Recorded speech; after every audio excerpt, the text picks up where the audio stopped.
Hi, hello, welcome back to my channel. So as you can see from the title, today I'm going to be showing you my April wrap up. This wasn't the greatest reading month for me. I only read 5 books. I had such high hopes at the start of April. I thought I was going to read at least 10 books.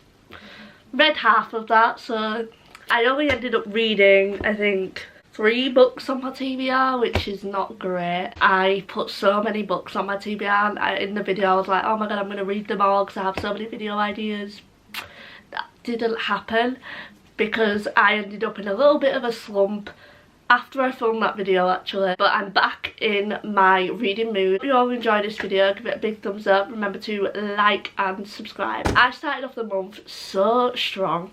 I read I'm Glad My Mum Died by Jeanette McCurdy. I'm sorry that the lighting is doing this, I do apologise, but this book was absolutely incredible. It was so heartbreaking and so sad. I think everyone needs to read this, even if you don't know who Jeanette McCurdy is, because her story, I feel like everyone could take something from it. The story was just so well written in there, and the way the naive child was written was really well done. Basically, this is a memoir of Jeanette McCurdy's life and her struggles with eating disorders, mental health, and her toxic relationship with her mother. Her childhood, her mother enforced her own dreams on her child, forced Jeanette McCurdy into the acting industry. Jeanette McCurdy thrived off of making her mum proud. Her mum really manipulated her. Their relationship was very, very toxic and so heartbreaking to read about. And it also talks about the struggles of being in the Hollywood industry as well.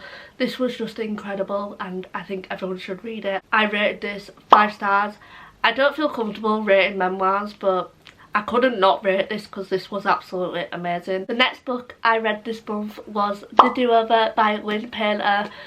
As I've said on this channel so many times, Lynn Painter is one of my favourite authors. I love her writing so much. I don't know what's in it, you can't stop smiling. Literally all the way through this I was like like all the time. It's just so freaking cute. Her plots are so cute. I loved the characters in this and the banter in it was so good as well. I rated this 4.5 stars. This is about Emily and she has the worst Valentine's Day ever. She catches her boyfriend cheating on her and then that night she goes to her grandma's and she falls asleep at her grandma's that night, but the next morning she wakes up in her own bed at her house and she's really confused because she's like, I don't remember going home. And then it turns out that it's Valentine's Day all over again. So basically Emily has to repeat this day over and over again, constantly seeing her boyfriend cheat. Throughout this book you follow along with her while she's trying to figure out how to stop this time loop from happening. It was just so good. The only reason I didn't give it 5 stars was because with this plot, with it being a time loop, it bothered me that the love interest in this didn't remember all the things that Emily did. I don't know. That's my only problem with this kind of plot, but I still loved it. The book that changed things for me this month was Once Upon a Broken Heart by Stephanie Garber. This was phenomenal. The writing in this was so beautiful. The storyline was so fun, had me literally giggling out loud. The character in this, the Prince of Hearts, oh my god, he was so mysterious and it just made you want to keep reading. I loved his character so much, even though he was kind of evil. And Evangeline in this, she was so sweet. I just loved this book and the plot of it. I've never read a fantasy before and I'm so glad that I started off with this book to get myself into that genre. With this book, there's not loads of world building, it just jumps into the plot straight away, which made me love it even more because instantly I was hooked to the book. I was addicted. There was twists and turns every 2 seconds. Could not put this book down. This is about Evangeline Fox and she decides to strike a deal with the Prince of Hearts to stop the love of her life from going through with a wedding. This exchange is basically that she has to give out 3 kisses whenever the Prince of Hearts chooses and wants her to. So as you can imagine, he gets her into some situations. There is a tenseness between Evangeline and Prince of Hearts and it was just so, it was so good. Their dynamic was everything to me. She strikes up this deal with him and quickly she starts to realise that this was a bad idea.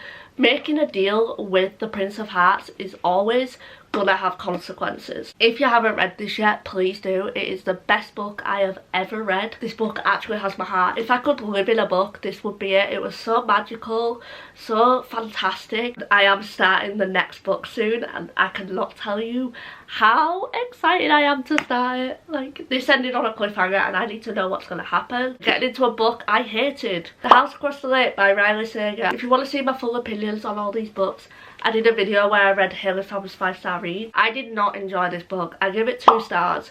It was so slow and boring for me. I can't remember, to be honest, what the experience was like because I've sort of just shut it out. But I think at the start I was enjoying it. But then as I went on, the twists that were happening just are not for my personal liking.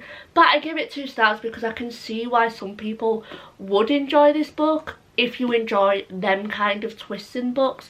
Personally, I just didn't enjoy that. The writing, it just felt really bland to me, like it was really slow. I just couldn't get into it. I don't even think I was that shocked at the twist, to be honest. This is basically about Casey Fletcher, and her mum says to her that she thinks she should go to their lake house because her husband died and she's never really been able to mourn him or move on from it. Her mum says to her that maybe she should go to the lake house to try and get a break, so that's what she does. And while she's at the lake house, she ends up spying on the couple across the lake, and she starts to realise that something's not right with this couple. They're acting very strange, being really weird. She starts to figure out secrets about the couple and herself. The next book I read in April was Twisted Love by Anna Huang. I'm not going to say too much about this because I have done a reading vlog that's coming up soon. I really enjoyed this book. I gave it a 4-star. It was so good, and it was actually really sad as well. The characters in this, they have been through some trauma, and I really liked how we got to find out about their trauma and things like that. It really made you feel more connected to the characters and understand why they act a certain way and why they are a certain way. Oh my god, some of the stuff that happened to these characters, absolutely heartbreaking. But the reason I couldn't give it 5 stars is because Alex Volkov in this is... I just don't know how I feel about his character at all. Like, he's so possessive. I'm very conflicted on how I feel, as you'll see in the reading vlog. Was this book extremely entertaining? Yes, but it was really, really sad as well. And the spice in this, pretty damn good for the spice. So if you want a spicy book, this is the one for you. Let me just say, Anna Huang knows how to write possessive men. This is about Alex Volkov and Ava Chen. They both have completely different trauma responses. Alex Volkov remembers everything, whereas Ava Chen remembers nothing of her childhood. Alex Volkov is best friends with Ava Chen's brother, and her brother is so possessive over Ava Chen. He just wants to cherish her and look after her because of the things that she's been through. But he is actually going away for a year, so he asks his best friend Alex Volkov to look after Ava Chen. Alex Volkov isn't too happy about this, but he ends up agreeing to it. A lot happens in this book, and the twists in this were absolutely crazy. I could not believe it. That is all the books I read in April. Even though I didn't read too many books, they were all really highly rated apart from one. I hope you all enjoyed going through what I read in April with me. My May TBR will be up probably next week. I do have another very ambitious TBR for May, I can't lie. I'm just going to keep doing that because I enjoy making TBRs. If I don't complete them, it's fine. It's just enjoyable to make them. I hope you all enjoyed. Give it a big thumbs up and subscribe. I love you all. I'll see you in the next one.